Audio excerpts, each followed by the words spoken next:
Hello and welcome. I'm so glad you could join us for the Y's Mission Forum. I'm Frank Shaw, Board Chair of the Y of Greater Seattle. I want to begin by acknowledging that many of us in attendance this evening in the Seattle area rest on the unceded ancestral homeland of the Coast Salish people from time immemorial. In this moment, we pause to give deference to the original stewards of these lands, past, present, and future. Now, achieving equitable access to health for people of all ages, races, and zip codes is central to the mission of the Y. And even before the pandemic, these health inequities were causing major disparities in communities of color. The pandemic has shown us in no uncertain terms what will happen if we allow these inequities to continue. So the question remains, how do we achieve this for our communities? To answer these important questions, we are joined by Dr. Ben Danielson, Clinical Professor of Pediatrics, University of Washington Medicine, Dr. Tumani Coker, Associate Professor and Chief, Division of General Pediatrics, University of Washington School of Medicine, Investigator, Seattle Children's Research Institute, and YMCA of Greater Seattle Board Member, Dr. Robin Martin, Deputy Director, Bill and Melinda Gates Foundation, and YMCA of Greater Seattle Board Member. Thank you to all our panelists and the dedicated staff, board, and donors who have made today's Mission Forum possible. Without further ado, please welcome today's facilitator, Rahel Schwartz.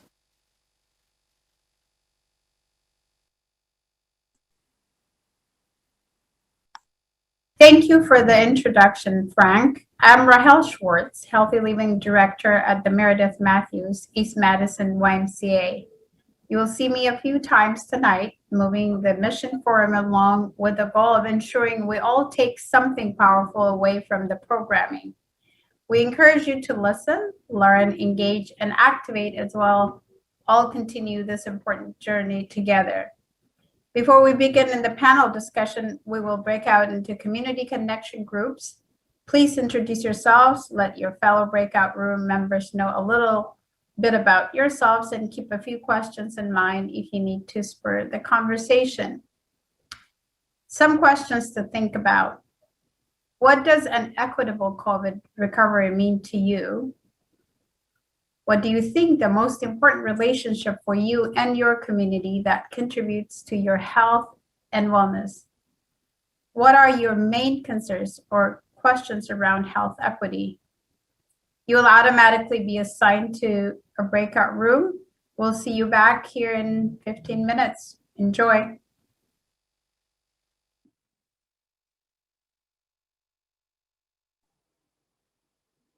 Thank you, Rahel. I appreciate it. So I want to jump right in tonight, and I want to first begin by thanking Gloria, CEO and President of the YMCA in Greater Seattle, my fellow board members, Dr. Coker and Dr. Benjamin Danielson, for being here tonight. And for allowing me to take up space, quite frankly, with them to discuss critical issues of health equities and inequities plaguing both the Seattle community, the U.S., and our community at large. These man-made challenges, and I do want to emphasize our man-made challenges or inequities, often grip or limit our imagination on how to really tackle them, which can often paralyze us into believing that the weight or the work that we are doing is insignificant or too arduous to achieve. But let me be clear, it is not. The hill we climb is steep, but it is only steep because we, and I do mean the collective we, continue to contribute to build barriers, pile dirt on, and continuously fail to see how we as individuals and our collective actions and inactions make that hill even steeper. So today, we are here with two brilliant physicians in our own community, serving our own residents and conducting life-saving research to help us better understand how the YMCA, our leaders, and our community members at large can help us pave a smoother road for all of us. And so I want to begin and say that this is a conversation We have questions, but we really want to set this up as a conversation. I want to emphasize these two brilliant minds that are in our community, and then I want to step back and let them show their brilliance. And so, Dr. Corker and Dr. Danielson, if you don't mind, I have here your bio, and it is long, and it is beautiful, and it is wonderful. But if you could, instead of reading your bio, I would love for you, in your own words, to tell a little bit about yourself, about your origin story, and why you are doing this work, and what does it mean? Because I think in our stories, in our individual stories, as our communities connect with you, my hope is that they will gain a greater perspective of both the challenges and the solvable, the solutions that are in your brilliance here tonight. And so I'm going to start with you, Dr. Coker. Please tell us a little bit about yourself, your origin story, and why this work is so important to you. Sure. Thank you so much, Robin. It's great to be with you, and that's a nice way to start this out. So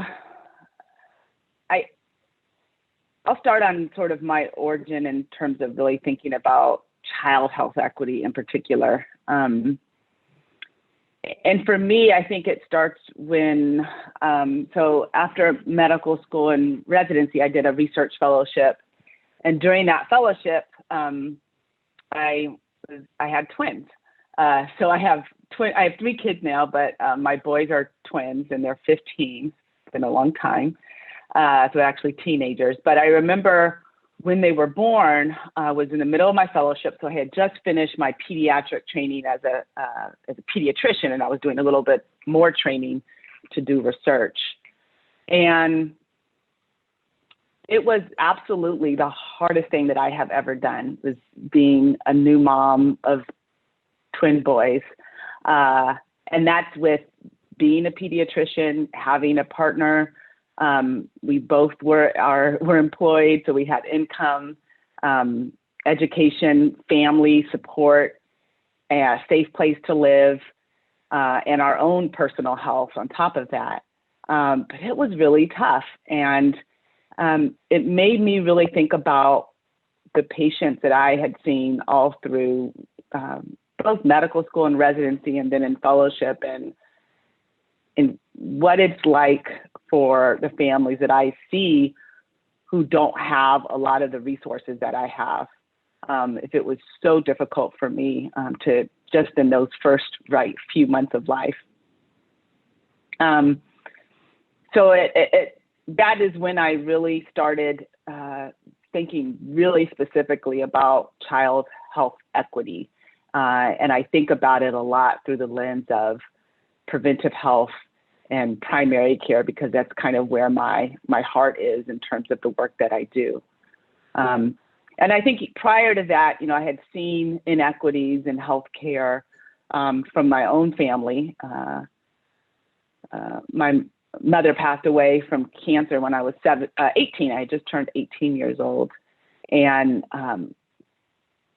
I saw her struggles in getting care, and I have my sister's struggles in mental health care, and just that access to care. But I think it really wasn't until that time that I really started applying it to child health. So anyway, at that time, then I really focused my work on how do we make sure that families have what they need, regardless of what their circumstances are, to make sure that their child can meet their full potential. And that's really kind of been my focus. And a lot of that, I think, is through primary care. A lot of that is through prevention. But not all of that can happen in the healthcare system, right? And we know that it has to happen outside. So I've been in Seattle now for about 4.5 years. I'm a general pediatrician and a health services researcher. Do you want me to go on, Robin, and talk about kind of the work I do, or is that enough origin for you? No, talk a little bit about the work you do. Sure. So at the University of Washington, I'm the division chief for the Division of General Pediatrics. I see patients at Odessa Brown Children's Clinic, and then I spend a lot of my time in research at the Research Institute, Seattle Children's Research Institute. And so there, my work really focuses on partnering with community clinics that serve primarily publicly insured, communities that are low resource communities. Really going back to that really beginning part about my boys and figuring that and just struggling. And so we focus on that 0 to 3 population. And what I found and what my work is really focused on in terms of research is if we can give parents what they need in that 0 to 3 time, then we can help give them the tools that they need to really be the parents that they want to be in terms of helping their child reach their full potential. And anybody who's done it knows that when you're in the middle of it, you don't have all the answers as a parent. And there's no book, obviously, and if there was, probably we're too busy to read it. So that is the work that we do, really looking at what do we need in terms of primary care so that families can get what they need. And one thing I'll just say is it's not everything that the pediatrician can provide, right? It's so much more. And the way that we have created sort of our primary care and preventive care services is not ideal for what families really need. Thank you. Thank you. Dr. Danielson. Hi. Hi. I'm so honored to be part of this conversation and to share time with you, Robin, and you, Tamani, is just an incredible special treat. I was thinking about this question and sort of a different approach to sort of what's your story. My story is one of being supported and mentored by a whole bunch of people I knew and know, and a whole bunch of people I will never ever meet. And the magic of that, the importance of that, the recognition of that, the living with that, the sitting with that, the understanding of that, the caring of that, the carrying of that, the supporting of that, and moving that forward is maybe the shortest version of the story. There are amazing people all around us every day. I know Dr. Coker forgot to mention that she came from the planet Krypton and has amazing superpowers, but is just an incredible hero and the kind of person that young Black girls need to see every single day, and that she's been an important mentor to me. I want to say that I was raised as much on the streets in the neighborhood in DC as I was in any other place, by a loving, difficult, complicated Black community that teased me as much as supported me, by people like sort of informal parents who went out of their way to help me when I didn't deserve it. And the same has been true professionally. I've been raised by incredible mentors in the healthcare field who have largely been part of Seattle Children's and other parts of this healthcare community. But most importantly, I was raised professionally by families that had the patience to put up with a person who thought he was supposed to be a smart doctor and had to learn how to be just a basically good listener. And so I'm very thankful to that community. And what that community continues to teach me is that we have created devastatingly unfair, unjust, and inappropriate systems. And we reside in them, we're part of them, we're complicit in them. And we have to wake up and become much more parts of understanding, deconstructing, and reconstructing some beloved communities. Thank you. Since you didn't answer my question really, because you try to went around the merry-go-bush, I appreciate it. You do know we're going to have this real conversation, right? What I've learned about you over the few times that we spent together, Dr. Danielson, is that there is a passion that is seething when you talk about this work. So when I'm asking you for your origin story, what I'm really asking you is, what's under that? And the reason I think that's important for this community to understand, because in our passion, in our outrage, that story is the true story of why we're doing this work. It undergirds our actions. And so it's important for this community to understand who you are through your actions and why you have chosen this profession, and why you should always show up in this community just exactly who you are and why this community needs you here. So I'm throwing the ball back to you. I'm not sure as much more I would say. I mean, for specifically, it's often, in bios and stuff like that, I was rescued pretty quickly from foster care by an amazing mom, single mom, who raised me and two sisters and taught us to care about the people we never meet in a way that's really important.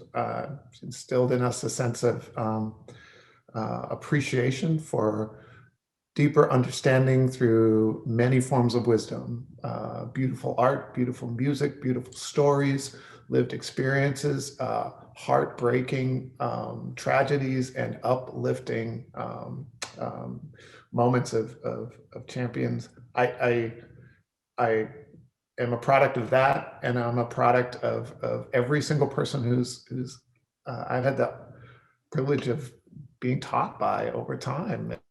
And I hope we all are that. We have titles, we have things, we have specific gates we pass through, perhaps, but we're in this present as a product of every life that has touched us, and hopefully we are carrying forward with an obligation to see a better society. When you're a pediatrician and you see young people, and they look at you and they ask you, not with words, but just with a gaze, like, what are you about? Are you really who you seem to be? Are you absolutely the promise that you're putting out there? And you have there's no other option than to look very carefully at yourself and look very carefully at how you can help to make sure that tomorrow is just a little more just than yesterday or today. Yeah, no, thank you. Thank you for giving that extra. So the YMCA talks a lot about whole person health, thinking about the systems of health. Could each one of you take a few moments to talk a little bit about the interconnections between a person's physical, mental, social, community health? I was in a recent talk with Dr. Joya Perry, and she talked a lot about the disparities in the distribution of disease, illness, and wellness, highlighting several social determinants of health. So can you talk a little bit about those social determinants of health and how that relates to whole person health for us in the community? Dr. Coker, I'll turn it to you first. Sure. I think I'll focus on the second part of your question, Robin. You asked about the social determinants of health, and it seems artificial, right, to be able to separate one's social circumstances, social resources from health, because in a sense that's not really how it looks in real life. There's one of the questions that came up in the small group about equity and what's the most important piece of health equity, or what's most important to health equity for you. It made me really think about the focus on health equity. Sometimes if we're really focused on that health piece of it, maybe we're thinking about it too narrowly, and really it's not about just our conception of health, but it's everything. It's health and the ability to live well, like wellness and well-being and everything else that goes into it. So I think a little bit about when we say health equity or the social determinants of health, in a sense, we're thinking about the social determinants of just being able to live in a in a way that is going to be satisfying and have your family and social connections. And that's all part of health. But really, just as you said that, it makes me think maybe the way that we've termed it, health equity, is too narrow, because we have to include all the other types of inequities that occur, because that's just as important to health as actually the things that I think we conceptualize as health. Yeah, no, thank you. Dr. Danielson. I was pausing, my dog was barking.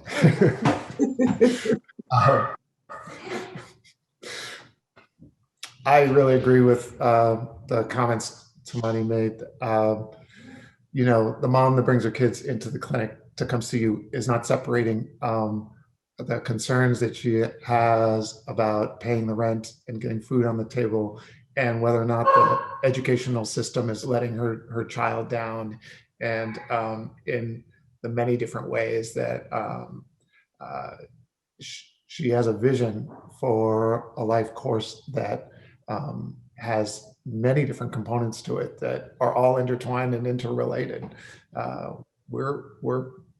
We are composites of so many different experiences, and it's our healthcare system that is sought to really falsely separate things out in so many ways. And I have to say that with embarrassment as a pediatrician, right? That you know, my training around children has the risk of saying that I'm not thinking about grandmothers and mothers and neighbors and the rest of a community around a child. So we almost are constantly deconstructing what has been put in front of us in such a siloing and separating way. So I really appreciated the way, Dr. Tumani, you described this need for us to just interconnect these things, to remove the words that aren't helping us, and to really think of it on a more holistic level. Yeah. So if we thought about this holistic health, what is driving the inequities, particularly in our community that you see in Seattle? What's driving some of those inequities that you are seeing in your work?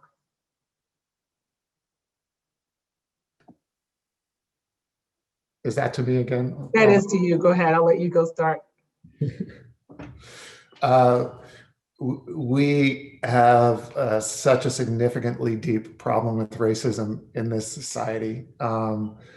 We are built on a construct of enslavement, of stealing lives, and of stealing land in order to create wealth for some number of people. We are built on a construct of really creating othering and devaluing people in different ways. We have such a deep problem with this, and even now we can put the words to it. We can put those out there and say it, maybe even in a way that's more facile than we could have said it 10 years ago. But I'm not sure we're still in a place where we're actually contending with the reality of what that truth is. We have I was that stupid young doctor early on that thought we had nothing but broken systems around us, right? And it took me a while to understand that we have perfectly functioning systems who break people. And that realization, that understanding pulls you away from the space of what are the little things that we need to fix to make these systems work better.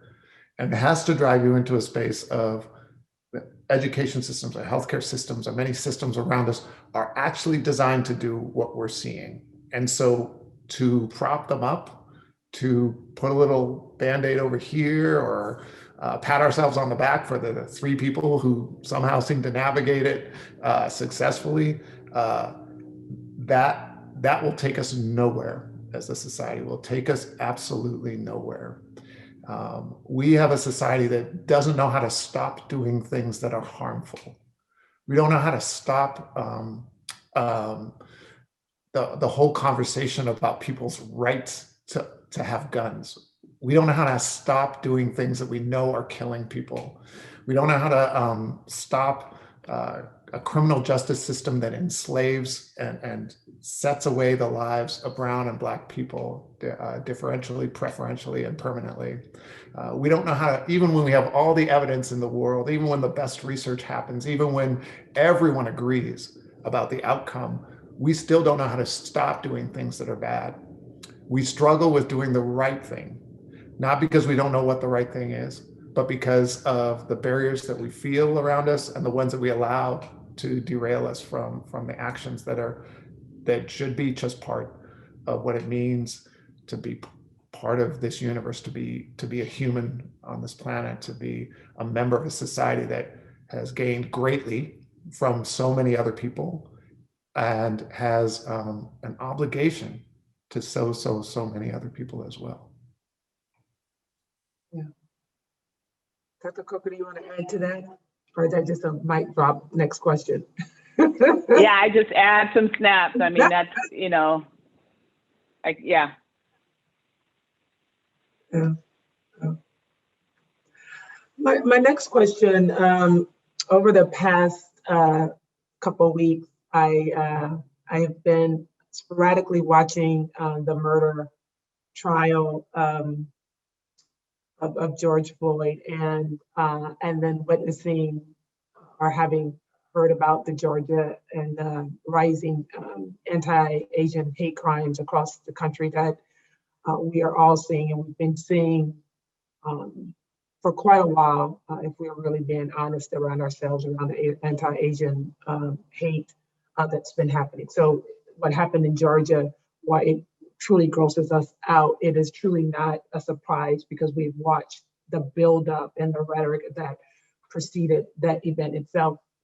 One of the things that struck me, though, around the George Floyd, around Derek Chauvin's trial, let me correct myself, around Derek Chauvin's trial was they had to stop showing the testimony of 3 of the witnesses because they were underage.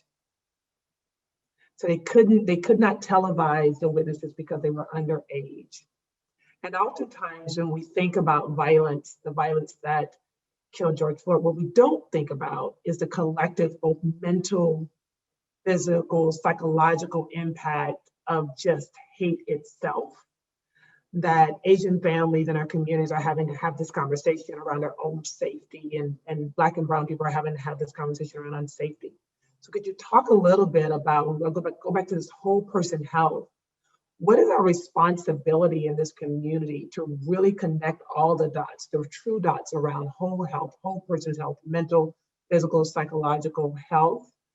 Talk a little bit about our responsibility and what do you think we should be doing here as a community to kind of, to mitigate and to address this issue? Dr. Coker, I'll start with you first. Yeah, that resonates.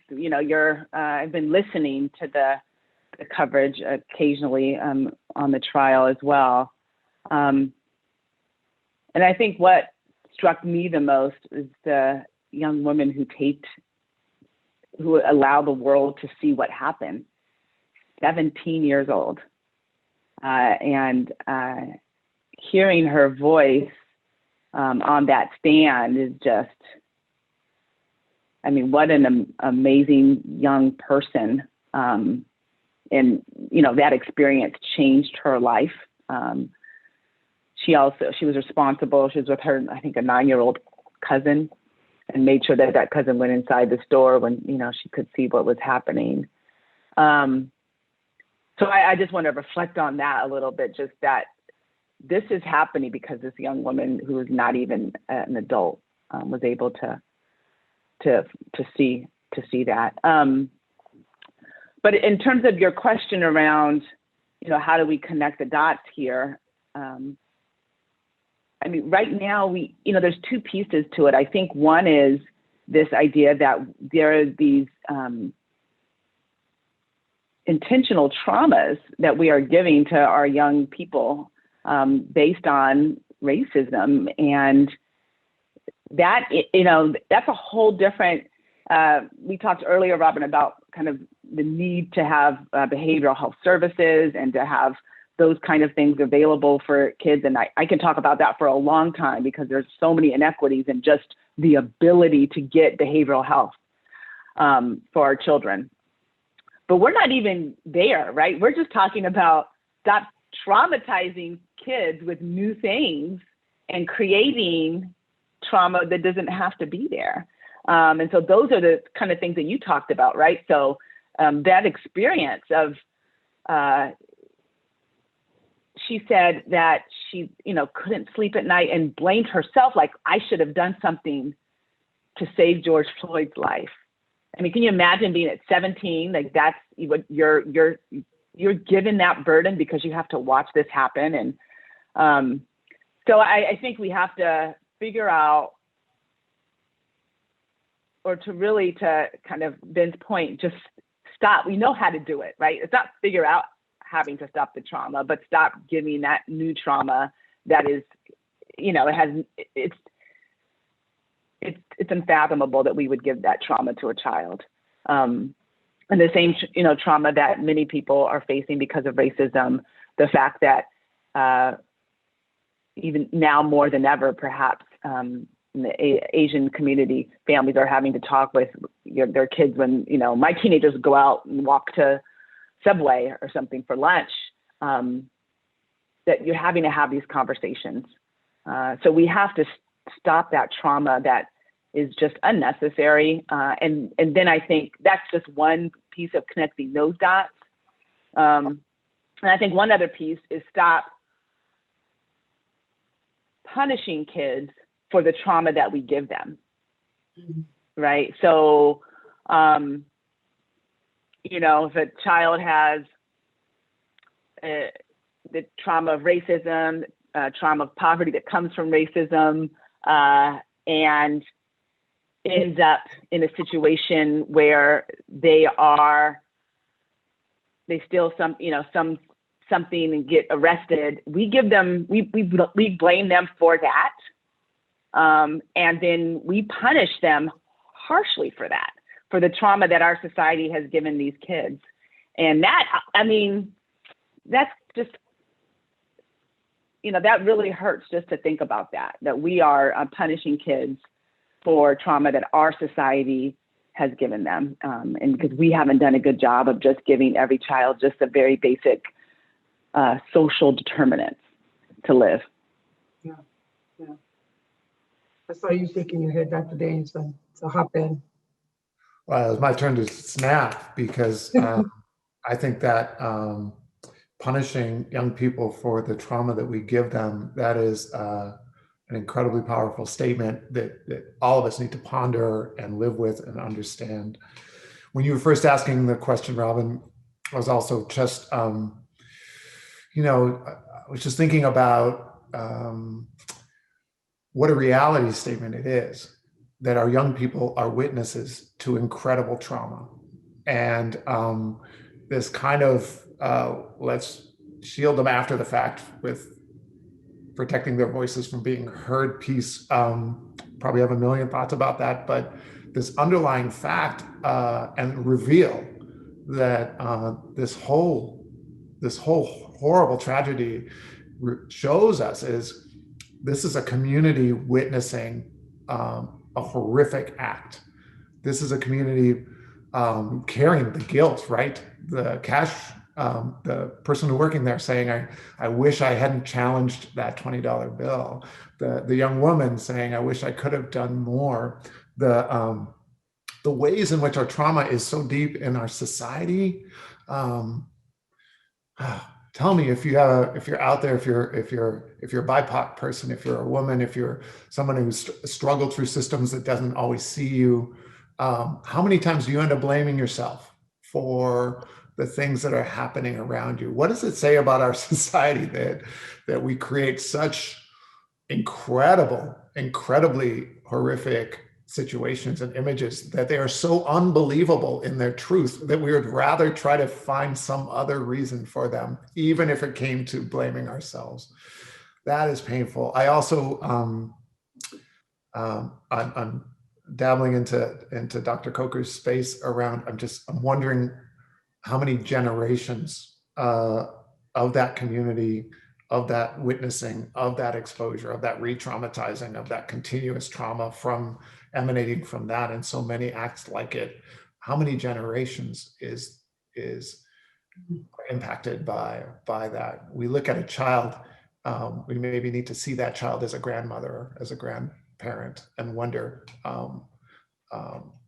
the work that we need to do has to be generational in order to start, even begin to address the harm that those kinds of horrible tragedies, unjust, incredible racism, incredibly abject, daylighted, in the moment, in your own community, in the places where you would normally walk to the store and feel good and comforted.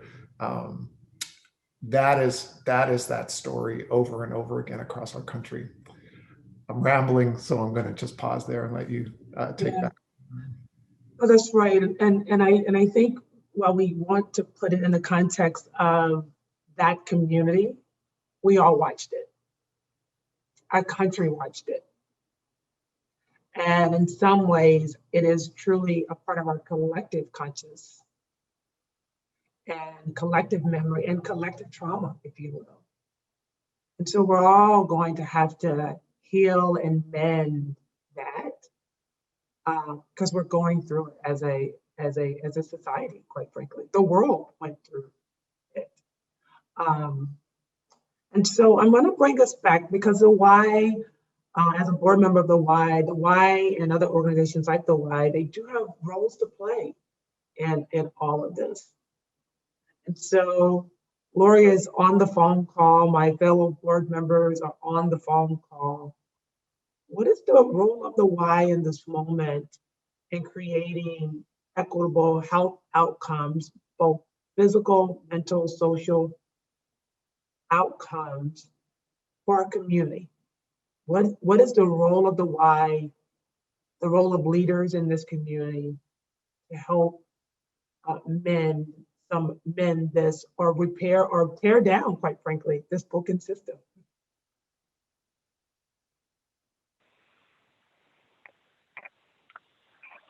I could start, Robin. I think, at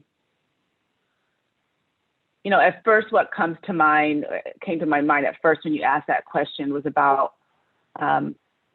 filling the gap in what people need and what they have in terms of services and access. But I think it's more than that. I think it's about providing a safe and community space for people to receive equitable care that meets their needs. And I mean care from like summer camp to, behavioral health to just whole person care, right? Not care as in healthcare.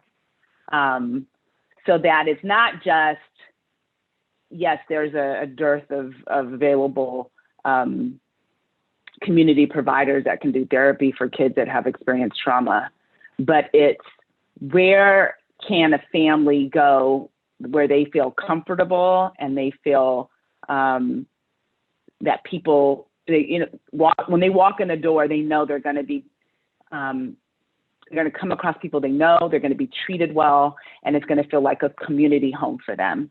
So that's, I think, where the space that I see it. So it's not just filling a need or filling a gap, but it is giving people that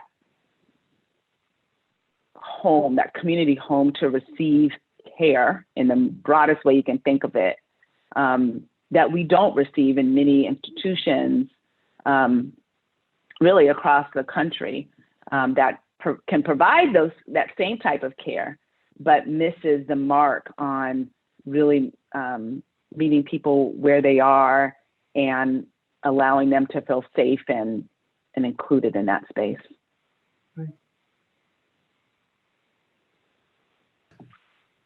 I'd love to weigh in as more of an outsider and beneficiary. And I think about, I think all of our work, we think about our individual direct relationships, maybe our place within a community and our place within society. And I think about that for the why. And Robin, you and I, we had a good conversation not too long ago about the importance to talk about this from an asset and strength base, which I was hearing coming out in Tamani's words as well, which is so important. So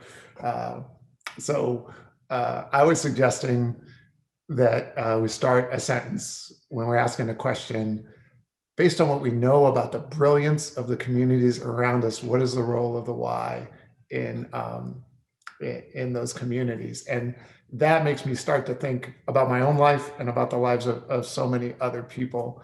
I went to community spaces like the Y as a child because of my assets. Because that's where my assets were seen. That's where I was seen. Even when I was like not even sure who I was when I looked in a mirror, I felt seen in a space like the Y, and the Y was the place that, in my mind as a young child, just did not have doors that closed. They were open, and they were fluid. They were part of the community. You did not hermetically seal yourself from community when you went into the Y, and you didn't leave the Y when you left the Y. There was a fluid continuity between what you felt in your life and what you felt being reflected back to you in those spaces. To be seen, to be fluid with community. There's probably other ways to describe that, but what that boils down to me is a sense of belonging. And belonging, if Tamani and I could write prescriptions or vaccinations or the right set of interventions to just assure that every young person had a sense of belonging, this world would be such a different place. It would be such a different place. The magic of belonging. And you all know this, if you work in the Y, you work in anything like the Y, there's sometimes you show up to do the things that you're going to do, whether it's handing something out, bringing something in, organizing something, but what actually happens has very little to do with whatever your job is, whatever the task of that moment is, whatever the transactional part of your role is, the de minimis, the teeniest, tiniest part. And what's really happening is offering a place where you are seen and where there's a sense of belonging. I think at a society level, there are two things that I come with more curiosity than anything else. And the two things are, there's a unique position in the Y to be able to see the lives of others, that people in other spaces, in places of high privilege, in places that are just distant, might not understand, know, or conceptualize. And I think that might be a responsibility to help make sure that a young person can tell their story about who they are to someone who might never, ever understand who they were and what their life was like. Because when we start to understand each other, then we stop othering each other. I think that there's a role in the Y to see an accumulation of stories and say, this is how this thing is affecting the lives of whole groups of children. And that speaks to me of advocacy, of voice, of making space for young people's voices to be lifted up, of understanding how to navigate those complicated systems of power and privilege in order to make sure that those incredibly brilliant, beautiful, amazing young people who walk through the doors of the Y are seen and heard across this country. Seriously, you're like my favorite. Seriously. Thank you for saying that. I want to take that question a little bit further. You talked a lot about belonging and voice. We have a lot of community leaders here on the call today. Those that would call themselves leaders and some that would not. But as you said, they are brilliant. And so what is their role? And how do we elevate all those voices inside our community to tap into those lived experiences and those brilliance that we know that's out there already? And so talk a little bit about how we do that better in elevating all those voices to get each one on this call feeling and that understanding that they truly belong, and for us to really overcome what we're trying to really deal with in terms of structural systemic racism. It will take all of us in order to do that work, and every voice needs to be elevated. So if you could, in our closing minutes, talk a little bit about the role of community voices and what we can do better to elevate those voices, to push and drive us as well as leaders to do better.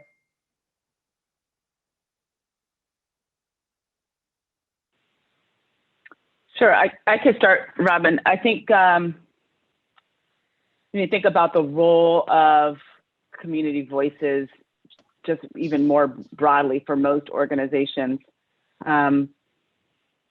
we can't really do, whatever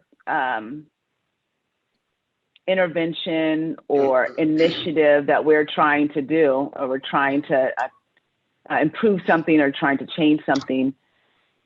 If we really want to get to equity, and not even, right, so not health equity, but just equity for everything, it has to be from the very beginning. It has to be part of that community, or else it's always going to be separate. It's never going to be quite right, I think.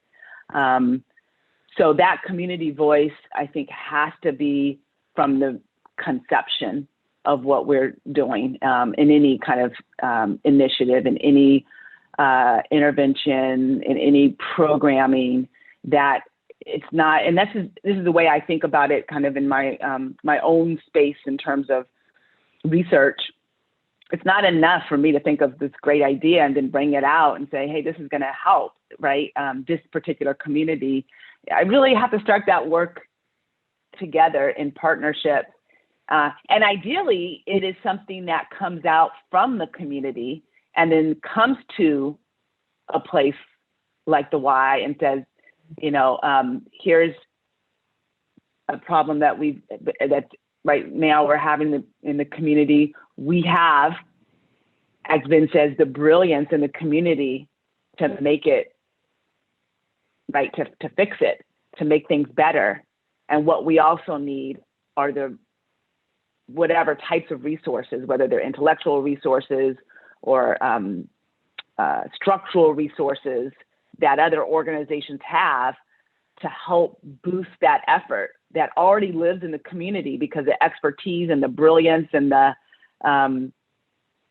knowledge of how to change is already there.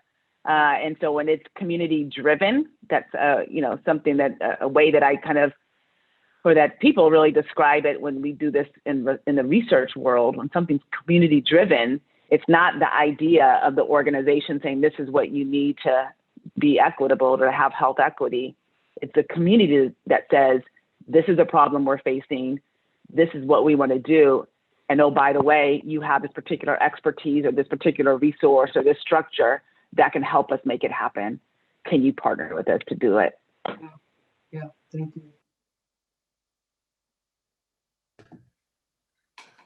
My friend Tamani and my mentor, Dr. Coker, are doing amazing things in this realm. She wouldn't say this, but she's a person who's convened community voices and the research world together to really change the way ideas come into being in research and are driven more by community. She's actually doing that right now today. She's leading that work, and we should all be just really proud of her and that kind of activated visionary leadership that we see. I can't agree more about the idea that communities themselves have the best solutions to and the best ideas for the things that will make them even greater communities. And if our guiding light is that at every point of the way, which is the key starting line from the Odessa Brown Children's Clinic's equity statement, is those most impacted have the answers, have the solutions, and should be leading the way in terms of developing ideas. I would also say that there are ways in which we have to really protect ourselves from drifting into practices, approaches, and situations where we aren't using our skills in the way we should. I have to be embarrassing about myself and say that part of my training through the healthcare system and to become a doctor, I think actually robbed me of some of my listening skills. And it was only after becoming a doctor in community that I was told, forced, voluntold, pushed, encouraged, nudged to regain some of those skills in listening. And I think any organization, I think a board at the Y needs to be very conscious of asking the question, are we being good listeners within our group, outside our group, to the community, with the community? How are we listening the way that we say we want to be? Because that takes work constantly, and it takes monitoring, and it's too easy to shift away from that. I think that organizations like the Y actually bring uncommon people together. Again, I'm thinking of the board, but also the broader organization. When you plumb and understand the background of everyone who works in a place like the Y, from the front desk to leadership and board level, you find out that there are these people from these amazingly different backgrounds who bring these different wealth of experiences and bring generations of experiences with them. And the greatest recipe for me for incredibly inspiring, just blow you away, amazing new ideas is when you bring people together who normally would not talk to each other, and you start connecting. And I think there's a recipe in there that exists in the Y. And the last thing I'll say is just the elevation of different kinds of wisdom has to be a future and forever plan for the Y. The elevation of different kinds of wisdom and information.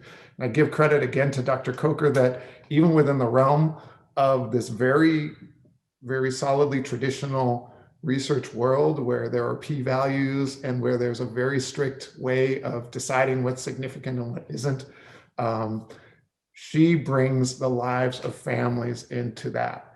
And the importance of seeing people, hearing stories, understanding that a person's story, their expression of themselves, the way they're showing up is as valuable and as guiding and as important for driving direction, for understanding and making new decisions. It's so important. The Y, I think, has a unique opportunity to elevate the idea of stories, to guide and lead by example about the value of stories, to convey the importance of stories as important as a budget bottom line or a research process or any other organized approach to information that we can have. So lift the story. That's the piece, I think. They gave us a few more minutes, so we have 4 more minutes. What this conversation also resonates for me is we talk about equity, and it's I find it to be such a non-threatening word in some ways, and I think we've used it in a non-threatening way. But if you truly think about equity and creating equity, what it really means is that you would go against the system, that you are creating a more just world in an unjust world. It really is a fight for civil rights. And so oftentimes then we say it as if it's this kind of culminating communal thing, but really it's resistance in a whole lot of ways. And so when we think about equity and resistance, that we know that leaders and those that are in the community that are resisting oppression, there are consequences for that. There are consequences for our leader. I saw, I'm going to speak on my behalf, Gloria, please forgive me, but there was when Gloria, as the president and CEO of the Y, resisted to accept the treatment of a 14-year-old child, there were many in our own community that spoke up against her, right? Dr. Danielson, you experienced it in some of your own work. We've all experienced when we have resisted the system that we talked about at the beginning of this conversation. When we're fighting for equity, there are consequences for that. So could you talk a little bit about the role of, again, I'm going to go back to the role of leaders. I'm going to go back to the role of the community leaders that are on this phone call. When we see resistors of oppressive acts in all its forms, whether it's against poverty, hate, gender-based violence, like what hunger in the richest country in the world. When we find and have those resistors stand up, it's really incredibly important that we also show up as community leaders and community voice in support and advocate for them. So could you talk a little bit about the role that the community leaders play in supporting those equity warriors, if you will? You know, you kind of said it all, right, Robin? So I can only just agree. I do think that this concept is very important, because what comes with a lot of I'll call it resistance. I also call it beautiful disruption. I also think that these conversations about equity have to be conversations about power, or else they're not conversations at all. These are the places that we have to be talking and thinking and acting and feeling and understanding within and across our differences. And I think that if we're not doing that, we're going to fall short. I think that equity does feel to me like a convenient word often, just like disparities has felt that way to me in the past and things like that. But I also appreciate that we are using the words racism and oppression in very clear ways tonight as well. I think that when we talk about the voices of the people around us who risk much every single day, we sometimes can't even conceive of the amount of risk that a community voice might be taking on in order to speak about something that is important. And we have to lead with that kind of understanding, that the risk to that is incredible, all the way down to livelihood, to roof over your head, to feeding your family, to the opportunity to go somewhere different than where you are right now in your life course. The huge risk that people take on for that has to be appreciated. I think the second thing is our own response has to be understood. So if let's call it equity, if disruption, if resistance is happening, you are supposed to feel uncomfortable about it. Everyone is supposed to feel uncomfortable about it. What you're not supposed to do is rush back to comfort as quickly as you can. And if you are noticing yourself seeking to rush back to comfort as quickly as you can, then I don't think you're doing justice to those incredibly powerful voices rising up from community, taking on great risk, saying things in ways that we're not always used to hearing or saying in different circles, and appreciating the power of that, and also appreciating the discomfort that means that maybe we're actually heading towards the edge of change, both personally and across our relationships with others. Thank you. I'm going to close us out there. I'm going to drop the mic there. Thank you, Dr. Coker. Thank you, Dr. Danielson, for sharing your brilliance with us tonight. Thank you, community, for being here and for sharing and listening and taking up space with us tonight. Now I'm going to turn it over to Rahel. Thank you, panelists, for an amazing discussion. Again, my name is Rahel Schwartz. I am the Healthy Living Director at the Meredith Matthews YMCA. I have been leading our health equity work for the YMCA of Greater Seattle for the past few years, particularly our outreach to and engagement with the East African and African American communities in Central and South Seattle, and have seen how the Y's long history and reach in the community positions us to identify and respond to health inequities. My drive for health equity work comes from my personal experience. As an immigrant from Ethiopia and being a Black woman, I tend to connect health equity to every aspect of my life. With a 14 years old daughter who is an 8-year cancer survivor, I have witnessed firsthand how broken the healthcare system can be. For these reasons, my passion to advance this work is always fully fueled. In King County, someone's income, where they reside, and the color of their skin are major predictors of life experiences and the chances of living well and thriving. Significant numbers of people in our region have been left behind as demographics have shifted, and the region now experiences some of the greatest inequities among large U.S. metropolitan areas. Life expectancy varies by up to 18 years across the county, meaning life is literally cut short for some people based on factors like their race, income, and neighborhood. Someone who identifies as Black, Indigenous, or Pacific Islander is likely to live 4 to 10 years less than their white counterparts in King County, and these inequities have only worsened due to the impact of COVID-19.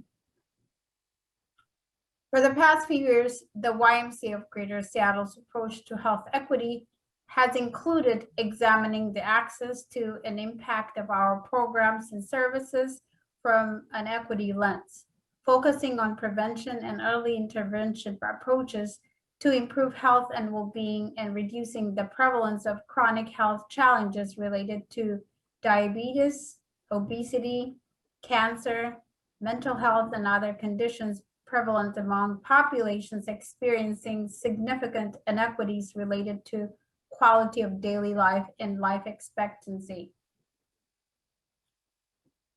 What does the WISE equity statement look like in daily practice? Doing this work requires us to examine as an organization how we live out our equity statement in a day-to-day practices. This starts by building authentic relationships with the young people, families, and the people of all ages that we serve as the foundation of any intervention we aim to provide. Through authentic community engagement, the WISE striving to offer programs and services to community members who are facing inequities by focusing directly on health issues that affect them, as well as the policies and systematic barriers that result in oppression and racism and allow ongoing health inequities to continue. In order to reduce the challenges underserved populations have around their health, create a path to achieving culturally versatile representation, or design programs and services with community needs in mind, we have prioritizing hiring of community health navigators to serve as bridges between their communities and our organization. By leveraging shared lived experiences and enhancing trust, our community health navigators have been engaging with community members and facilitating health education and other services, which helps reduce the prevalence of chronic diseases and enables them to remain healthy in their own communities. Now more than ever, healthcare providers are considering how non-medical factors influence the health outcomes of their patients. This transformative approach, which focuses on individuals' behaviors and socioeconomic status as much as their symptoms, is key to improving care for all people. Through the lens of equity, the Y is committed to designing and producing services that address the intersectionality of social determinants of health and whole person health for marginalized community members. The whole person health approach includes physical, emotional, social, relational, spiritual, cultural, and community interventions to address all the factors that affect health outcomes among the most vulnerable community members. The whole person health approach to physical health considers that each of us is an individual with our own goals and our own preferences for seeking care at different places in our healthcare journey. The health disparities among underserved populations indicate the need for innovative strategies to promote physical activity to help attenuate the chronic disease health disparities in these high-risk populations. For example, Implementing culturally and linguistically tailored physical activity and weight loss programs at the Ethiopian Community Center using the Amharic language, and community health navigators who consider the sociocultural norms, values, beliefs, and behaviors of Ethiopian community participants were key factors to building authentic relationship with the community center and members, and to providing ongoing whole person health services before and during COVID to over 500 community members. The whole person health approach to mental health considers the heightened trauma experienced by people who face discrimination related to race, gender, immigration status, and other pieces of their identity. Using what we learned from our community, our Social Impact Center, and other YMCA branches, in collaboration with community-based organizations, our mental health counseling services are designed to help in the healing process, creating ways to heal the whole person. Through intentional partnerships, we're making a commitment to address the chronic impact of race-based traumatic stress by redefining and reconceptualizing trauma and what it means for BIPOC communities, addressing trauma as something that people have been exposed to rather than something being inherently wrong with the individual or community. In communities where race and cultural background has been a source of pain and humiliation, we recognize that deep and authentic healing is an important factor for our community members to address any unresolved trauma. The Y strategize, foster supportive environments while showing respect for culture, equity, social justice, and personal dignity. The whole person health approach through a lens of equity considers the relationship different people need to thrive in their health journeys, including those with their family, friends, or neighbors. In many communities, health is a cultural concept because culture frames and shapes how people perceive the world and their experience. It is critical to consider differing priorities in individuals versus collectivism cultures. For example, when we tried to implement our diabetes prevention program in a Hispanic church in SeaTac, almost no one was interested in participating in the program. After doing some community surveys and interviews, our community health navigator found that people in the community were much more interested in our Actively Changing Together, or ACT, program, which focuses on making healthy behavior changes for the entire family. The motivation for participating in a family-centered program was much higher than interest in an individual-oriented program. From family health programs like ACT to group fitness classes, support services for foster care families, and in-home crisis response and case management for youth and families in crisis, the social relational piece of whole person health focuses on providing services and programs that lead to strong supportive bonds at the interpersonal, family, and community levels. The spiritual and cultural approach considers how to make sure services and programs do not conflict with the cultural and language norms of different groups in the community, rather ensuring programs and services celebrate and align with the values and norms of diverse communities. Community-centered and culturally tailored programs improve program effectiveness and community trust and engagement. Our women's only swim nights and workout nights, which creates private spaces for women to feel comfortable being in the pool or being physically active around only other women, in line with the religious and cultural priorities in some of our local communities, is an example of creating intentional spaces and programs that are relevant and accessible for community members that do not see themselves in the status quo or business as usual service delivery of the Y.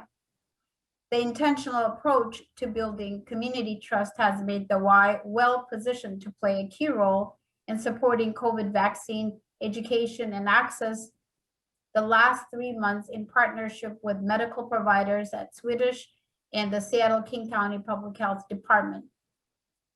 We have helped these partners to set up mobile clinics across the county, both at our branches and at community sites, with the help of our community health navigators who have helped us vaccinate over 1,000 high-risk persons so far and are continuing to register more than 1,500 more people at our upcoming mobile clinics.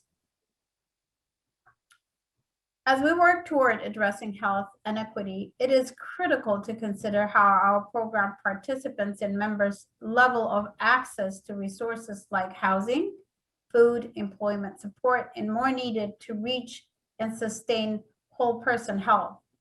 When community members feel connected and have safe place to gather, and when they have access to affordable housing and good jobs, they experience less stress and anxiety. A major focus of our growing community health navigation work at YJS is to expand a consistent social needs screening process for anyone participating in whole person health service at the Y, including anyone referred by their healthcare provider, community health navigator, caseworker, or other pathway to one of our programs, and provide follow-up through our internal and external navigation services. The process of advancing health equity will be disruptive and demands vigilance. Being pro-equity requires us to dismantle deeply entrenched systems of privilege and oppression that have led to inequitable decision-making process and the uneven distribution of benefits and burdens in our communities. We know that public health transformation requires intentional action at all 5 levels of socio-ecological framework. This requires collaboration between the YMCA and you, our community partners, to intentionally lead with racial justice to confront the historical and racial inequities and all facets of inequity that continue to exist in our communities at the individual, family, community, and public policy levels. We must focus on those people and places where needs are greatest to ensure that our decisions, policies, and practices produce gains for all. Thank you for joining the Y in the striving to make whole person health within reach for all people. We look forward to working with you.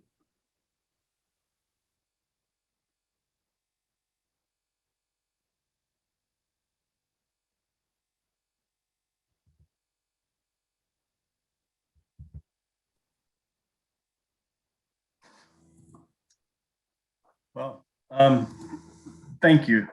Thank everyone for being here tonight. I had a script with some talking points to close us out, but there's nothing I could ever say that would be worthy of what we just heard and what we've just witnessed. So thank you, Dr. Martin. Thank you, Dr. Coker, and thank you, Dr. Danielson, for this powerful event that you've helped create tonight. And also thank you for the support of the YMCA. What we have heard tonight is that dismantling systemic racism is going to be a journey, and it's going to have many twists and many turns. And it won't be easy. But at the Y, we have committed to this journey. Also, we realize it won't be achieved overnight or through one mission forum like we've had tonight. And it also won't be achieved without our community and our community support. But it can be started with events like we've had tonight. So we must continue to listen and to learn and to have these bold discussions that we've had tonight. We need to open our minds and we need to open our hearts to understand the inequities that exist around us. And we must act, and we must act now. We must stand in and we must commit to rebuild and heal the scars and the pain and the trauma that we've heard about tonight that have been caused by these inequities. This needs to start with a foundation of building trusting relationships with our community. And that's where the Y can stand in. We also need your support and we need your help. First and foremost, you can become an accountability partner with us. In order for us to maintain this pledge that we're talking about and continue to learn and stay committed to equity and access, we must be accountable to one another. We've heard that tonight. We need champions and we need advocates like our doctors and that we've heard tonight, and like Rahel, that can bring their time and their talent along with us. We also need donors and we need financial support. Those who understand how vital the work is that we're doing and are willing to make an investment to sustain this work, to build this work, and to grow this work, to ensure that there is equity for all. Again, in closing, there's not a lot more I can say, but I do want to thank everyone for taking the time to be with us tonight. And hopefully you've learned something. I know I have, and I've been watching the chats, and this has just been a powerful and an amazing evening. And we need to continue, and we need to continue to do it, to have these type of forums and bringing our community together.